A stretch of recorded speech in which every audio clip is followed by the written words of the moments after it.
Olá! Martinho Lutero não queria ser apenas o pregador de Wittenberg, mas sim irradiar suas ideias por toda parte, encontrando seguidores onde ele pudesse. Mesmo sob o peso do Edito de Worms e excomungado pela Igreja de Roma, ele se mostrava incansável em seu esforço para espalhar o movimento reformador. Nós vamos ver como isso aconteceu neste vídeo.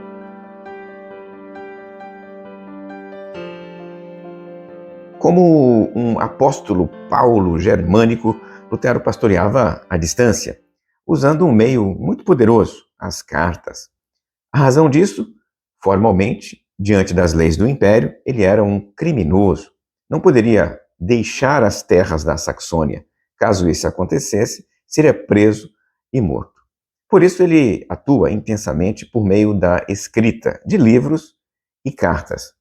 Em suas correspondências, ele orientava, animava, exortava aqueles que buscavam conselhos sobre doutrina, culto e questões eclesiásticas. E não era só ele que enviava cartas. De toda parte, pedidos de orientação chegavam até Wittenberg, vindos de pregadores, de príncipes e autoridades locais. Era como se Lutero estivesse dirigindo uma rede de pastores e reformadores em todo o Sacro Império Germânico. Esses pedidos vinham de diferentes cidades e vilarejos, e os pregadores formados por Lutero e os seus colegas da Universidade de Wittenberg partiam para disseminar a mensagem reformadora. A universidade, a propósito, se tornaria um importante centro de formação teológica. Jovens de toda a Europa vinham estudar ali.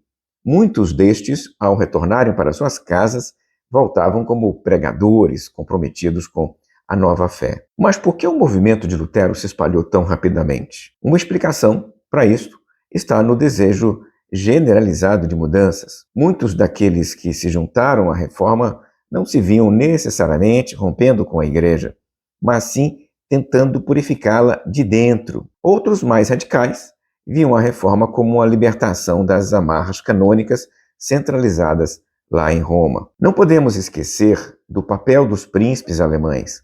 Para muitos, abraçar a reforma significava uma oportunidade de confiscar os bens eclesiásticos, como terras, propriedades e mosteiros até, e assim aumentar o seu próprio poder e riqueza. Além disso, a possibilidade de se desvincular da influência do Papa e do Imperador oferecia uma maior autonomia política para o príncipe em questão. A invenção da imprensa de tipos móveis por Gutenberg foi outro fator crucial.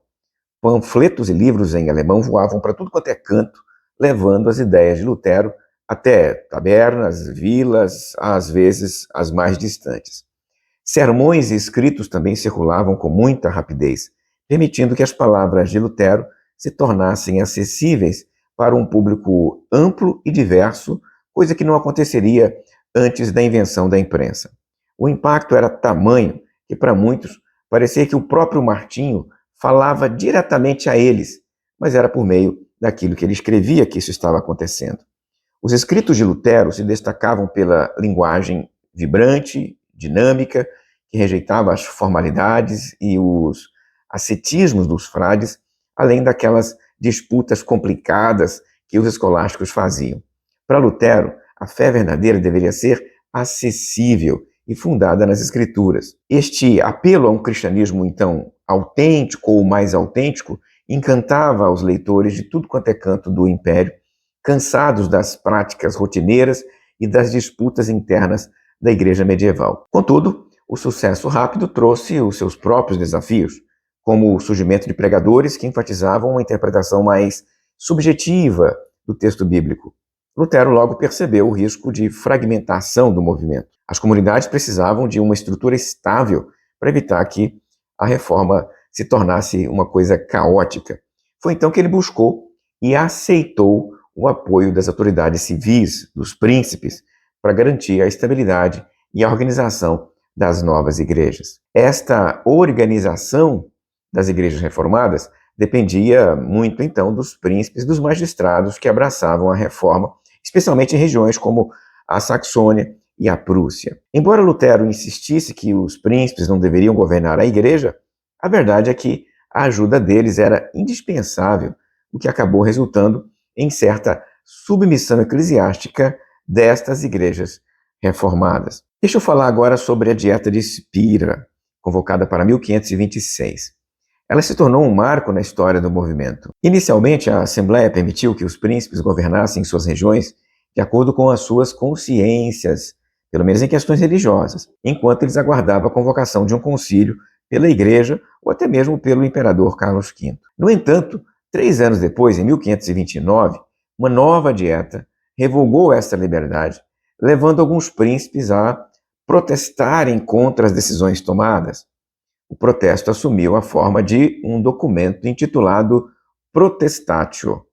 A partir disso, os príncipes que queriam apoiar a reforma passaram a ser chamados de protestantes. E depois, foi um passo óbvio, todos os que rejeitavam o catolicismo se tornaram também denominados de protestantes. A reforma de Martinho Lutero, então, foi mais do que um movimento religioso. Ela se torna, a partir desse instante, uma revolução cultural e política até, alimentada pelo desejo de mudança, pelo uso estratégico da imprensa, pelo apoio das autoridades seculares, como os magistrados e os príncipes. Isso transformou a sociedade da Europa para sempre. Lutero não apenas reagiu, então, às condições de seu tempo, ele moldou mesmo uma nova era na história do cristianismo. Se você gostou desse vídeo, não se esqueça de deixar um like, se inscrever no canal e ativar um sininho para receber mais conteúdos como este aqui.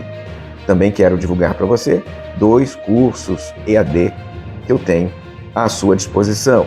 Eles aparecem deste lado, um curso de escatologia e um curso de interpretação bíblica. Do outro lado, recomendo 2 vídeos para você continuar assistindo no meu canal. Até a próxima, se Deus quiser.